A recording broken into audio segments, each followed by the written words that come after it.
Jamaican ghost stories that will have you wondering why people so wicked. The Effortville Saga. Part 1. There was this girl, let's call her Sharon, who lived with her boyfriend, let's call him Shane, in Macon, Clarendon. Shane's brother had a girlfriend who went to his house when he wasn't there one night. She ended up sleeping with Shane and got pregnant with twins. The rumors started to spread like wildfire in their community. A little birdie told Sharon about the rumors, so she asked Shane about it. He denied it. Shane told Sharon that nothing nigga say and asked her how him fede with him brother woman.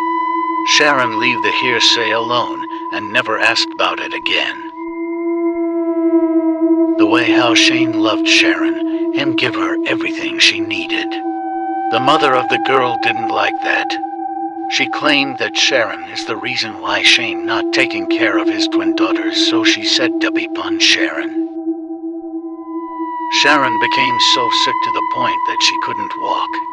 The Duppy dim stand up upon her like man. Sharon's mother started to lose her mind because Sharon was her first daughter and she could not stand losing her.